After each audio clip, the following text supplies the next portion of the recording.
જમાવટ છે. ગામડાના એક બાપા ગયા ને વાણંદની દુકાને, વાણંદ એક ભાઈને માથામાં પીછો મારતો હતો કે આ શું કરે કે કલર વાળમાં કલર રહ્યા કે 1.5 મહિનાની ગેરંટી. કેટલા રૂપિયા કલરના? 50 રૂપિયા. બાપા કે હાલે 50 રૂપિયા, મને માથામાં મૂછુમાં કલર મારી દે. કલર મારી દીધો વાણંદે. બાપા ગામડે ઘેરે આવ્યા ને, ડોશીમાં એ ખાટલો ઢાળી દીધો. આવો આવો ભાઈ. હવે કે ભાઈની દીકરી થામાં હું ગુડાણો છું. ડોશીને એમ કે કોઈક મહેમાન આવી ગયો. એને ખબર ન હોય કે આ 70 વર્ષે કલર કાઢશે.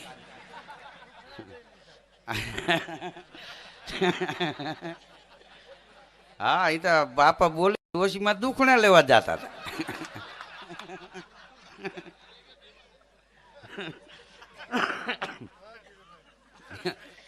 હા, અત્યારે તો તમે જો જીવવા જેવો આ યુગ છે. રેતા આવડે તો હાથે કરીને હેરાન થવું હોય તો અલગ વાત છે. કેટલી પ્રકારની લોનો મળે બોલો. હા, આજથી 18 વર્ષ પહેલા 94ની સાલમાં હું ને હેમંત ચૌહાણ અમેરિકા ગયા. Los Angeles, New Jersey, New York, Chicago, Cincinnati, Orlando, Florida, San Francisco, Washington, Boston, Atlanta, California, Dallas, Connecticut, Windsor, આ બધા સિટીમાં ફર્યા અમે. એમાં ન્યુયોર્કમાં અમે નીકળ્યા. ગુજરાતી આપણો ગાડી લઈને તેડવા આવેલો. ત્યાં એમાં આવા આ 4 ટીરિયા થાય ને એવા હતા. અને એમાં લોકો કાર્ડ ભરાવીને આપણે અહીં રૂપિયા કે એ લોકો અમેરિકામાં ડોલર કાઢતા હતા.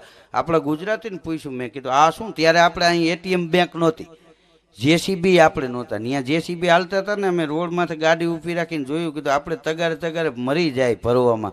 આ તો કીધું 2 ફાંટા નાખે જ ભરાઈ જાય. એ અત્યારે અહીં આવી ગયા. આપણે એટીએમ બેંક 94માં આપણે અહીં નહોતી. અને અમને ગુજરાતીએ કીધું કે આપણે બેંકમાં રૂપિયા ઉપાડવો હોય તો ચોપડી લઈને જાય, ઇન્ડિપેન્ડથી લખી દઈએ પછી આપે ને. મેં કીધું હા. મને કે અહીંયા આમ જો કાર્ડ ભરાવે ને, એને જોતા હોય એટલા રૂપિયા નંબર નાખે એટલે નીકળી જાય, બેંકે ન જવું પડે. એ અત્યારે આપણે એટીએમ બેંકું અહીંયા આવી ગઈ. 3 વર્ષ જવા દો. આ સ્ટીરિયા રહ્યા ને એવડી બેંકું ઘેરે ગામડામાં ને શહેરમાં ઓસરીમાં આવી છે. ઓમાં તો કાર્ડ ભરાવવા પડે છે ને. અહીં ખાલી આપણી બાઈઓ એના સામું હુપડું રાખશે ને તો ખુકુર આખું હુપડું ભરાઈ જાય અને આપણા ખાતામાંથી બાદ થઈ જાય. આપણે મુંબઈ આવીશું ફોન કરવો પડશે. ભાડા પૂરતા તો પાછા ગુડો આમાં થોડું કરીને બેઠા. હા, કઈ જેવી તેવી જમાવટ છે.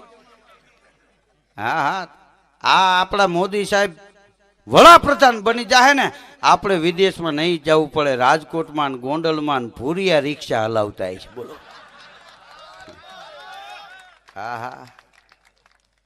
હા, એવી જમાવટ થવાની. કેવડી મોટી કંપનીઓ આપણા દેશમાં આવે છે. આ લોકો હજી આટલો વિરોધ કરે છે તોય. અને હું તો એમ કહું છું, જે સારો માણસ હોય ને એનું જગત વિરોધ કરે. માય કાંગલાના કોઈ વિરોધ ન કરે. ઘણા નથી કહેતા અમારે કોઈ આરે વાંચો નહીં કે તારે માગીને બીડીયું પીવી હું વાંચો હોય. વાંચો તો જેને સમાજમાં કાંતિ લાવવી એને છે.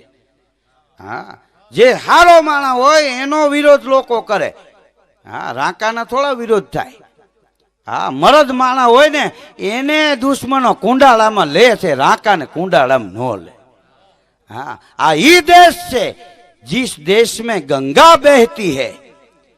હા, અહીંયા દ્રોણ ગુરુએ નક્કી કર્યું હતું કે અર્જુન જેવો કોઈ બાણા વળી ન થવો જોઈએ. એકલવ્ય એની પાસે ગયો અને વિનંતી કરી કે મારે બાણ વિદ્યા શીખવી. તો એ શૂદ્ર હતો. દ્રોણ ગુરુએ ના પાડી દીધી કે નહીં, હું રાજકુમાર સિવાય કોઈ નથી શીખવાડતો.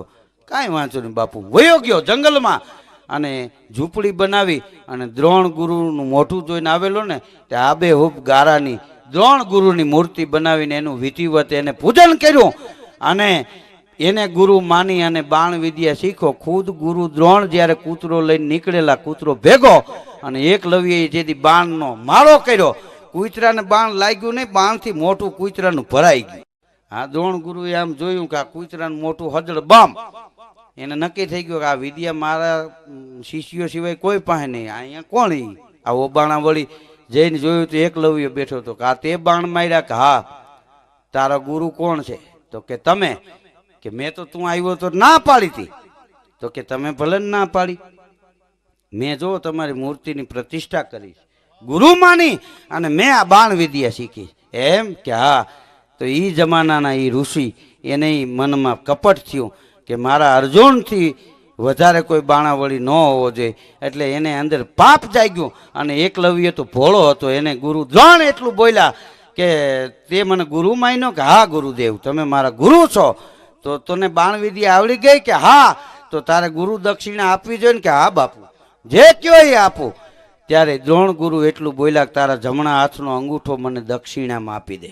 અને એકલવ્યએ એ અંગૂઠો કાપી અને દ્રોણ ગુરુના હાથમાં આપ્યો. ત્યારે મરમના શેઠ દાંત આવ્યા ગુરુ દ્રોણને, કારણ કે અંગૂઠા વિનાનું બાણ ચડે નહીં. હવે અર્જુનને કોઈ પૂગે નહીં. મરમના દાંત કાઢ્યા ને ત્યારે એકલવ્ય એટલું બોલ્યો કે ભલે તમે અંગૂઠો લઈ ગયા, તમને દાંત એટલે આવ્યા કે અર્જુનને હવે કોઈ પૂગે નહીં, પણ હું તમારો શિષ્ય છું. હું પડકાર ફેંકું છું કે અર્જુન હામો જેથી હું આવીશ ને તેથી બાણની જરૂર નહીં પડે. વગર બાણે અર્જુન બાણ મૂકીને વયો જાય. અને કાબો થઈને ઈવડો એ જ આવ્યો હતો. તેથી ગાંડી મૂકીને અર્જુન ભાગ્યો. આ ઈ ધરતી. અહીં કોઈને તમે નાનો ન માનતા. તમે એમ ન કહેતા કે આ તો ગાંડો છે. ગાંડો શું કરે એ આપણને ખબર ન હોય. હા, આ અબ્દુલ કલામ આપણા રાષ્ટ્રપતિ એ તો છાપાની ફેરી કરવા વાળો માણસ. હા, એ છાપા ક્યારે નાખતા. હવે એ છાપા લેતા એને કોઈ દી એવો વિચાર આવ્યો હોય છે કે આ છાપું વેચે એ છોકરો રાષ્ટ્રપતિ થાય કે એની ગાડી હામી મળે તો ફાંસીની સજા રદ થાય. હા, કોઈને નાના ન ગણવા. અને કોઈ દી સુખ અને દુઃખ એ તો જીવનમાં તડકો ને છાંયો છે. ઘણીવાર મિત્રો દુઃખમાં જ આપણા જીવનના ઘડતર થતા હોય. ભગવાને દુઃખ આપ્યું હોય એ સમજીને આપ્યું હોય. હા, અને વિપત પડે ન વલખીએ વેલખે વિપત ન જાય. વિપતમાં ઉધમ કીજીએ ઉધમ વિપત કો ખાય. તમારા ઉપર કૃપા થાય ને ચડતી આવે ને તેથી આખો દેશ તમારો વિરોધ કરે ને તમને કોઈ ફૂગી નહીં શકે. સૂરજને ઉગતા રોકી શકે, તમારી પ્રગતિને કોઈ રોકી શકે, કોઈ રોકી ન શકે. અને પડતી આવે ને તેથી ગામે ગામ ફાળા કરીને દેવા આવે તો આપણું ભેગું ન થાય. હા, પડતી આવી જાય ને તેથી કોઈ દેવા આવે તો ના પાડી દેજો. કારણ કે આમથી ભેગું થાય એમ હોય નહીં કે નહીં મારે ન જોઈએ, મારી રીતે જીવીશ. તો આપણો વટ તો રહી જાય કે દેવા ગયા તો લીધો નહીં. એવો મરદનો ફાડ્યો હતો એ. હા, દાંતેડા વેચે દાદર થોડા જાય. આ ઝવેરચંદ મેઘાણીની અહીંયાથી વાત કરી અભયસિંહભાઈએ. એ ઝવેરચંદ મેઘાણી વાણિયા કોઈ કવિ થાય એ કવિ થયો. બોલો. હા, રાષ્ટ્રીય શાયરનું બિરુદ મળ્યું. વાણિયામાં કોઈ દી જાદુગર થાય કેલાલ થયો. હા, વાણિયામાં મરદ થાય ઘેલાસા થયો. હા, ઘેલાસા ઈ જમાનામાં એ ઘેલાસાનું નામ સાંભળે ને તો મરદ ભાગતા. હા, આ કાંઈ શૂરવીરતા દાતારી એ કાંઈ કોઈનો ઇજારો થોડો. આના ઇન્જેક્શન આવે. બીકણનો છોકરો હોય વાળીએ ન જતો ઇન્જેક્શન મારી દો તો વાળીએ જાય એવું માનો. પાદરમાંથી પાછો આવે. અંધારું છે કીધું અંધારું છે તું જન્મો તેદુનું કુટુંબમાં. હા, આ ઉદારતાના દાતારીના શૂરવીરતાના ઇન્જેક્શન આવે. આ લોહીના ગુણ. આ તો લોકો કે એક હરખું લોહી. કીધું એક હરખું ન હોય. કલર એક હરખો હોય, એના કીટાણુ નોખા હોય. બાપ એક હરખા લોહી ન હોય.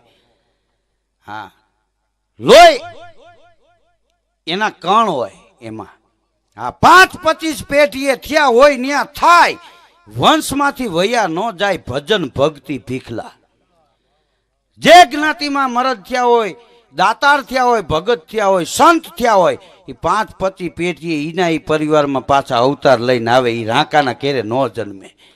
શ્રીનાથજી દાદા જન્મે તો તેથી પાછા એ જ પરિવારમાં જન્મે. શિવાજી જન્મે તો એ જ પરિવારમાં જન્મે. ભામાસા જન્મે તો એ જ પરિવારમાં જન્મે. જ્યાં જે થયા હોય ત્યાં થાય. હાથની કપલીને હાથમાં જ લાગે.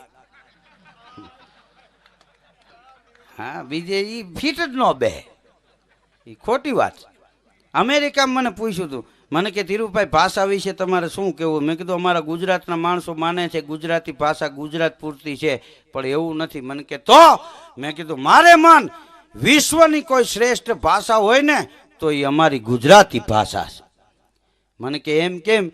મેં કીધું ગમે એ વિશ્વના દેશમાં ક્યાંય બાળકનો જન્મ થાય ગુજરાતીમાં જ રોવે. હું એ કાંઈ ઓ માય ગોડ એમ ન રોવે. હા, રૂપિયા વિશે શું કેવું? કીધું અમારા રૂપિયા હંતાઈથી મોટા. મને કે અહીંયા $1 તમે જુઓ 56 રૂપિયા મળે, પાઉન્ડના 90 રૂપિયા મળે. કીધું એવું નથી, આવો અમારા દેશમાં. અમેરિકા વાળાનું કીધું $1000 આપો, અમારી બેંક તરત 56,000 આપે. શું કામ? બહારથી આવ્યા છે ને ભલે ફરે. આ અમારી દેશની ઉદારતા છે. અમારા દેશને માં કહેવામાં આવે, આવે એને ધવરાવ્યા રાખે. ઘરના ભલે શિષ્યું શું હે.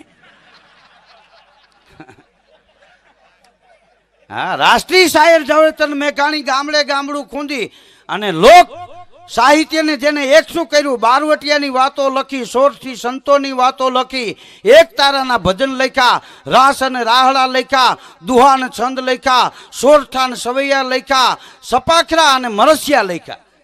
અને એમાં એને ઘંટી ગીત લખવાતા. એમાં કોઈએ કીધું કે આ બાજુનું ગામ છે ને,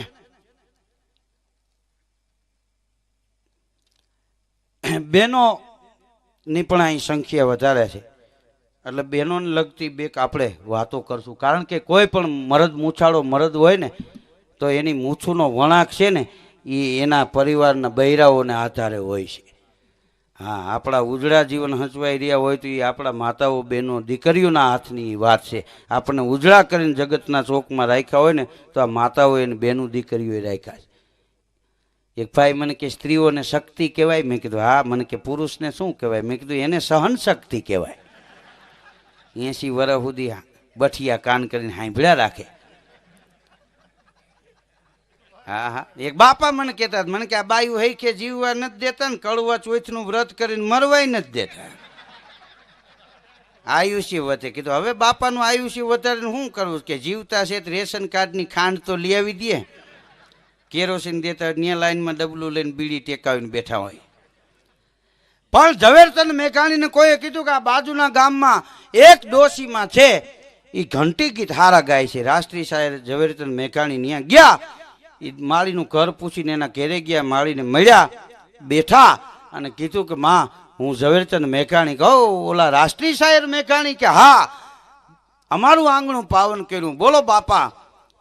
ઝવેરચંદ મેઘાણી એટલું બોલ્યા કે મેં સાંભળ્યું છે કે તમે ઘંટી ગીત હારા ગાવ છો, તો હું ઘંટી ગીત લખું, તમે ઘંટી ગીત ગાઓ એટલે આ ભણેલા લોકો સુધી આ ગીતો ફૂગે. ત્યારે એ ગામડાના ડોશીમાં એટલું બોલ્યા કે મેઘાણી ભાઈ, એ ઘંટી ગીત છે ને એ તો અનાજ દળતા દળતા ઘંટી હલાવતા હલાવતા ગાવાના હોય. મેઘાણી ભાઈ કે માં તો તમે દળો ઘંટીએ અને ગાઓ દળતા દળતા, એટલે હું લખું. ત્યારે એ ડોશીમાં એટલું બોલ્યા કે મેઘાણી ભાઈ આ ઘંટીમાં અમારે અમારા કાળજા દળવા એ ડોશીમાના ઘરમાં એક ટાણાનું અનાજ નહોતું. બોલો, એટલી ગરીબાઈ આંટો લઈ ગયેલી. અને ઝવેરચંદ મેઘાણીની આંખમાં જળજળિયા આવ્યા, બજારમાં ગયા અને અનાજ લઈ આવ્યા અને અનાજ ડોશીમાને આપ્યું અને પછી કીધું કે લ્યો આ અનાજ હવે દળો અને દળતા દળતા ઘંટી ગીત ગાઓ. એ ડોશીમાં એ અનાજ દળતા દળતા જેથી ઘંટી ગીત ગાયા અને એ મેઘાણીએ લખ્યા. એ વનમાં નહીં મળે તેલ ધૂપેલ સયરુની શેલ પધારો પિયર ભણી સતીજોન સીતાને લખમણ વીર પધારો પિયર ભણી. આ ઘંટી ગીત દળતા દળતા ગાયા. આ માતાઓ બહેનો દીકરીઓ બેઠા. એટલે કહું છું કે અત્યારનો યુગ પુરુષ માટે હારો છે એના કરતાં અનેક ગણો બહેનો દીકરીઓ માતાઓ માટે હારો છે.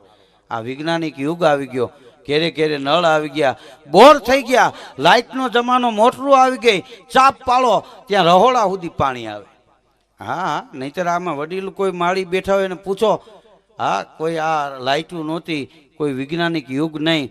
10, 15, 20 માણાનો પરિવાર સવારમાં 3 વાગે જાગે અને ઘંટી ગીત ગાતા ગાતા દળના દળે. શું કામ?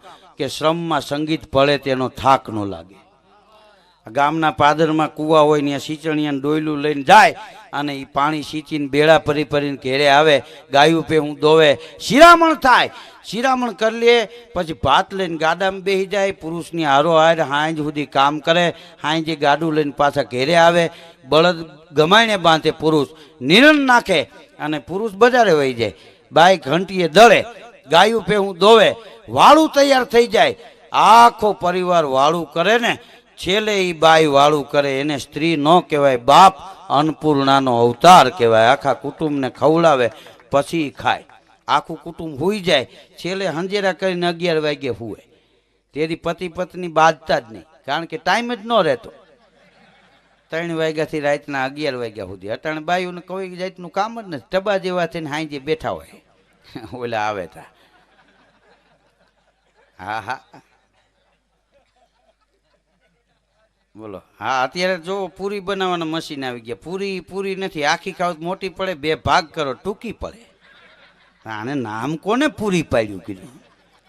કપડાં ધોવાના વોશિંગ મશીન આવી ગયા. બોલો 3 વર્ષ આવવા દે એવડા મોટા વોશિંગ મશીન આવશે. પુરુષને લુગડા હોતા મશીનમાં નાખશે ને બખડાંગ કરીને બહાર કાઢશે.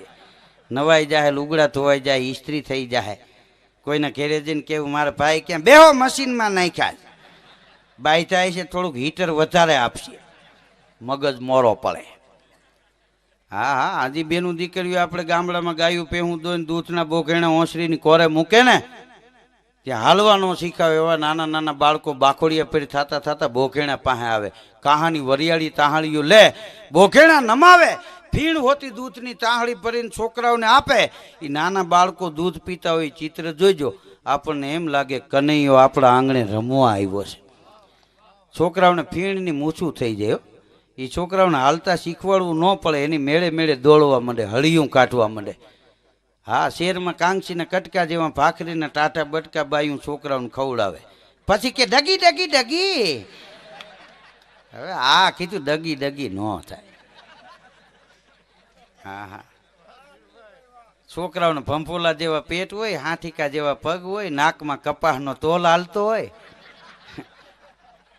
પાછા કે આ છોકરું અમારે બિચારું ભગવાનના ઘરનું. કીધું આવું શેડારું હોય ભગવાનના ઘરનું. ભગવાનના ઘરનું બાળક બેઠું હોય તો 100 ફૂટ પ્રકાશ પડતો હોય. અજાણ્યાને તેડીને રમાડવાનું મન થાય. હા પુત્રના પગ પારણામાં અને વહુના પગ બારણામાં. એ તમારા ફળિયામાં આવે ને ત્યાં ફળિયાની ધરતી જ કહી દે કે આના પગલા કેવા છે. એક ડોશીમાં દીકરાની વહુ અજડ આવી ગઈ. બોલો સવારે અગાસી ઉપર વહુ ઊભી હતી, એને હાહુ નીચેથી કે વહુ તો કે હવ, હામે વહુ તો કે હવ. એ પોતાનો ઘા કરતી ઈ ઉલડીને પડી. ઓલા લુગડાનું પોતું કહેતા હતા. આ કપડું પહેરીને જૂનું થાય એને શું કહેવાય? ગાપો. માણસ 70-80 વર્ષનો થાય એને શું કહેવાય? ભાપો. આ બેયમાં ફેર એટલો, કપડું જૂનું થાય ને ગાફો થાય ને એટલે કલર મૂકી દે અને ઓલા કલર પકડતા જાય. હા હા અમુક ટાઈમે કલર મૂકી દેવો જોઈએ. એક બાઈ એના હાહુ ને કહેતી હતી કે મારા દીકરાને કીરે વહુ આવી ગઈ, બા હવે તો ચાવી આપો. તો એના હાહુ કે મારે દઈ દેવી, પણ મારા હાહુ તીએ તઈ દઉં ને. ત્રીજી પેઢીએ ચાવી હલવાણી હતી. બોલો